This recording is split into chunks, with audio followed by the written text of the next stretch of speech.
அனைவருக்கும் வணக்கம். கன்னிராசினியர்களுக்கு நிகழ இருக்கும் சூரிய பயிற்சி என்ன மாதிரியான நன்மைகள் எல்லாம் ஏற்பட இருக்கு, கிரக நிலைகளின் ரீதியாக அமையிருக்கும் பாதகங்கள் என்ன, பாதகங்கள் என்ன, மேலும் என்ன மாதிரியான முன்னேற்றங்கள் எல்லாம் ஏற்பட இருக்குது. அந்த வகையில கன்னிராசினியர்களுக்கு முதலும் முடிவுமான சூரியன் உச்சத்தில் எழுதிய தலைவிதி குறிப்பா 14/4/2024 முதல் கன்னிராசிக்கு இனிமேல் தான் மெயின் பிக்சரே என்ற அளவிற்கு எண்ணற்ற முன்னேற்றங்கள் எல்லாம் ஏற்பட இருக்குதுங்க. அந்த வகையில கன்னிராசினியர்களுக்கு இந்த சூரிய பயிற்சி நிகழக்கூடிய தருணங்கள்ல மேலும் என்ன மாதிரியான முன்னேற்றங்கள் எல்லாம் ஏற்பட இருக்கு என்பது குறித்தான முழுமையான பதிவை தான் இந்த வீடியோல விரிவா பார்க்க போகிறோம். அதற்கு முன்னாடி சூரிய பகவானை பற்றி சற்று விரிவாக தெரிந்து கொள்வோம். வீடு வரை உறவு, வீதி வரை மனைவி, காடு வரை பிள்ளை, கடைசி வரை யாரோ என்ற நிலை உச்சம் பெறும் சூரியனால் 14/4/2024 முதல் இனி யோகத்தின் உச்சியில் உச்சபட்ச வளர்ச்சி நிறைந்த சூரிய பெயர்ச்சி பலன்கள். ஒருவருடைய ஜாதகத்தில் சூரியன் யோக நிலையில் இருந்தால் தலைமை பதவி தானாக தேடி வரும். உலகமே திரும்பி பார்க்கும் வகையில் குன்றின் மேல் இட்ட விளக்கு போல புகழால் பிரகாசமடைவார்கள். அரசு அதிகாரம் தானாக தேடி வரும். சிறந்த நிர்வாகி என இவர்கள் பெயர் எடுப்பார்கள்.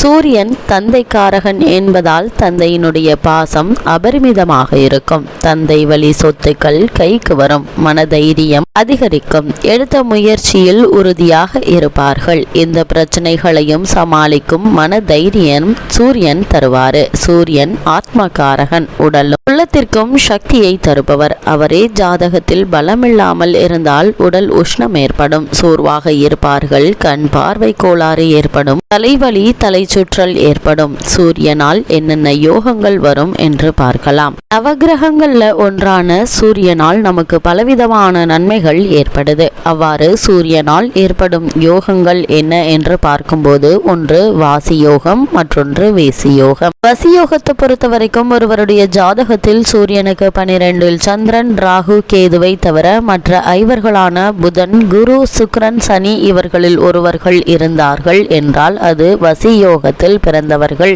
என்று அர்த்தம். இந்த யோகத்தில் பிறந்தவர்கள் உலக புகழ் பெறுவார்கள். நல்ல குணமும் இனிமையான வார்த்தைகள் தரும் தர்மம் செய்வதில் அதிக ஆர்வம் கொண்டவர்கள். அமைச்சர்கள், அரசாங்க உயர் பதவி, உயர்ந்த அந்தஸ்தை அடையக்கூடியவர்கள். மற்றொன்று வேசி யோகம். இந்த வேசி யோகத்தை பொறுத்த வரைக்கும் ஒருவருடைய ஜாதகத்தில் சூரியனுக்கு 2இல் சந்திரன், ராகு, கேதுகள் தவிர மற்ற கிரகங்கள் இருந்தால் இந்த வேசி யோகமாகும். இந்த வேசி யோகத்தில் பிறந்தவர்கள் அழகானவர்கள், இனிமையாக பேசுவார்கள், தைரியசாலிகளாகவும் இருக்கக்கூடியவர்கள், தந்தையர் புகழ் பெற்றிருப்பார்கள், உறவினர்களுக்கு உதவக்கூடியவர்களாக இருப்பார்கள். இவர்கள் பணத்தை சேமிக்க பழகி கொள்ள வேண்டும். அது மட்டுமில்லாமல் சூரியனுக்கு முன்னும் பின்னும் பஞ்ச மகா புருஷ கிரகங்கள் தனித்தோ அல்லது இணைந்திருந்தாலோ உபயரச யோகமும், இது சந்திரனுடைய துருத்ரா யோகத்தை போன்றது. இது எண்ணற்ற நன்மைகளை, சுப பலன்களை உங்களுக்கு பெற்றுத்தரும். பேச்சு திறமை உள்ளவர்களாக விளங்குவார்கள்.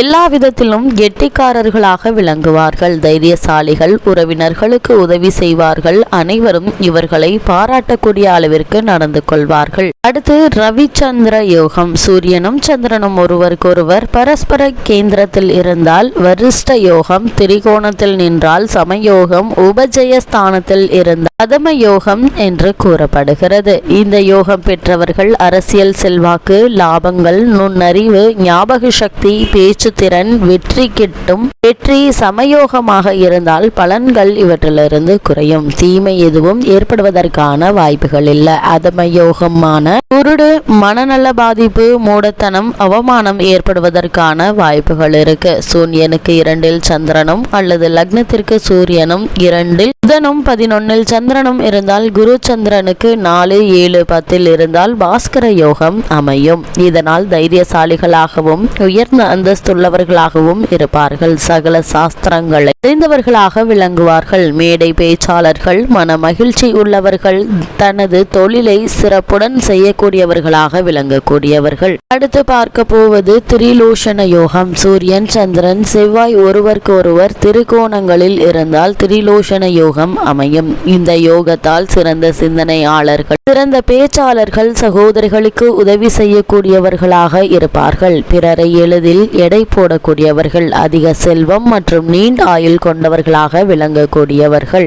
12 ஆண்டுகளுக்கு ஒரு முறை மட்டும் நிகழும் இந்த குரு மற்றும் சூரியனுடைய சேர்க்கை. ஏப்ரல் 13ஆம் தேதி சூரியன் மீனராசியிலிருந்து மேனராசிக்கு பெயர்ச்சியாகி மேசராசியில் சஞ்சரிக்கும் குருவுடன் சூரியன் இணைவதுதான் இந்த அற்புத சக்தி வாய்ந்த யோகத்தை ஏற்படுத்துகிறது. இது எவ்வளவு சிறப்பான கிரக சேர்க்கை மற்றும் இதனால் அதிகபட்ச பலன்களை நாம் பெறுகிறோம். அந்த வகையில் இந்த குரு மற்றும் சூரியனுடைய சேர்க்கையின் காரணமாக எண்ணற்ற நன்மைகள் நம்மளுடைய வாழ்வில் ஏற்படுகிறது. ஒவ்வொரு கிரகமுமே ஒரு குறிப்பிட்ட காலம் ஒரு ராசியில் சஞ்சரிக்கும். இதில் அதிவேகமாக சுழலும் கிரகம் சந்திரன் என்பது குறிப்பிடத்தக்கது. சந்திரன் ஒரு ராசியிலிருந்து மற்றொரு ராசிக்கு செல்வதற்கு 2.5 நாட்கள் ஆகும். அதிகபட்சமாக 2.5 ஆண்டுகள் ஆகும்.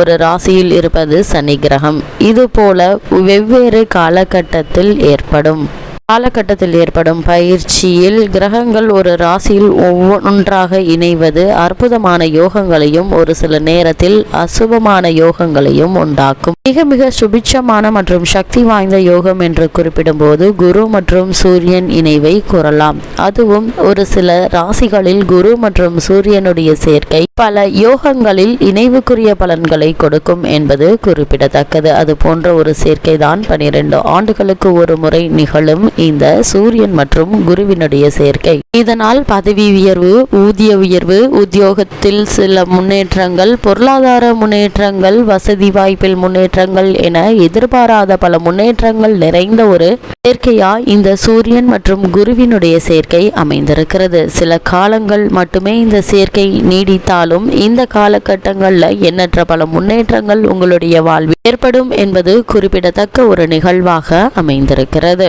இவ்வளவு மேன்மைகளை கொண்ட சூரிய பகவான் மீன ராசியில், அதுவும் ராகுவுடன் இருந்து விலகி மேசராசிக்கு பயிற்சியாகிறாரு. மேசராசியில் சஞ்சரிக்கும் சூரியன் உச்சமடைகிறாரு. உச்சம் பெறும் சூரியனால் மேலும் என்ன மாதிரியான நன்மைகள் எல்லாம் கன்னிராசினியர்களுக்கு ஏற்பட இருக்கு என்று பார்க்கும்போது, ராசிநாதனான புதன் சப்தமஸ்தானத்தில் இருக்க 2 உரிய சுக்கிரன் 6ஆம் இடத்தில் சனியோடு இணைந்திருக்கிறாருங்க. கோச்சார ரீதியாக சூரியன் 6இல் சஞ்சரிக்கும் நேரம் நல்ல நேரம் என்று தாங்க சொல்ல வேண்டும். தொழில் உத்தியோகத்தில் மாற்றங்கள் நிகழுங்க. அதே போல நண்பர்கள் உங்களுக்கு பல உதவிகளை தானாக தேடி வந்து உதவ இருக்காங்க. இப்படிப்பட்ட சந்தர்ப்பங்களை பயன்படுத்தி கொள்வது உங்கள் கையில தாங்க இருக்குது. உத்தியோகத்தில் கூடுதல் அலைச்சல் இருந்தாலும் இதற்கேற்ற லாபம் கிடைக்குங்க. விரையாதிபதி சூரியன் 6ஆம் இடத்தில் மறைவதால விபரீத ராஜயோகம் ஏற்பட்டு சில எதிர்பாராத காரியங்களும் நடப்பதற்கான வாய்ப்புகள் இருக்குதுங்க. இவ்வளவு நாட்களாக திருமணம் அல்லது காதுகுத்து இது மாதிரியான சுப காரியங்கள்ல ஏற்பட்டு வந்த தடங்கல்கள், தாமதங்கள் நீங்கி சிறு முயற்சியிலேயே வெற்றி கிடைக்க இருக்குதுங்க. குறிப்பாக திருமணம் சம்பந்தமான முயற்சிகளை மேற்கொண்டு வரும் கன்னிராசியினருக்கு சிறு முயற்சியிலேயே நல்ல ஒரு வரன் அமைய இருக்குது. இந்த வரன் உங்களுக்கும் உங்களுடைய குடும்பத்தாருக்கும் ஏற்ற ஒரு வரனா அமைய இருக்கு என்பதை கிரகங்களுடைய சஞ்சார நிலைகள் உங்களுக்கு தெளிவுபடுத்துதுங்க. கன்னிராசினியர்கள் மேலும் என்ன மாதிரியான விஷயங்கள்ல நீங்கள் கவனமாக இருக்க வேண்டும் என்று பார்க்கும்போது, ராசியில் கேதுவும் 7ஆம் இடத்தில் ராகுவும் இருப்பதால குடும்ப உறவுகளை கவனமாக கையாள வேண்டுங்க. தேவையில்லாத பேச்சுக்களை பேசினால் குடும்ப இணக்கம் குறையுங்க, பிரச்சனை வளர்க்குங்க. எதிர்பார்ப்புகள் அதிகம் வேண்டாங்க. இருப்பதை வைத்து எளிமையாக வாழ கற்றுக்கொள்வது கன்னிராசினியர்களுக்கு இத்தருணங்கள்ல மிக மிக அவசியங்க. இது மாதிரியான விஷயங்களில் நீங்கள் மிக மிக கவனமாகவும் எச்சரிக்கையாகவும் இருப்பது அவசியம் என்பதை கிரகங்களுடைய சஞ்சார நிலைகள் தெளிவாகவும் உறுதியாகவும் எடுத்துக்காட்டுது. இதனால் எண்ணற்ற முன்னேற்றங்கள் உங்களுடைய வாழ்வில் ஏற்பட இருக்குதுங்க. கன்னிராசினியர்களை பொறுத்த வரைக்கும் இத்தருணங்கள்ல உடல் ஆரோக்கியத்தில் கவனமாக இருப்பது நல்லது. சிறு உடல் உபாதை என்றாலும் கூட உடனே மருத்துவரிடம் அணுகி அதற்கான சிகிச்சை எடுத்துக்கொள்வது மிகவும் நல்லதுங்க. கன்னிராசினியர்களுக்கு கிரக நிலைகளின் ரீதியாக கூறப்படும் பரிகாரம் என்ன என்று பார்க்கும்போது, அம்பிகையை வழிபட நம்பிக்கை பிறக்குங்க. வாரந்தோறும் சனிக்கிழமை பைரவருக்கு தீபம் ஏற்றுங்கள். அனைத்து நன்மைகளும் உங்களுக்கு ஏற்படும் என்பதை கிரகங்களுடைய சஞ்சார நிலைகள் தெளிவாகவும் உறுதியாகவும் எடுத்துக்காட்டுது.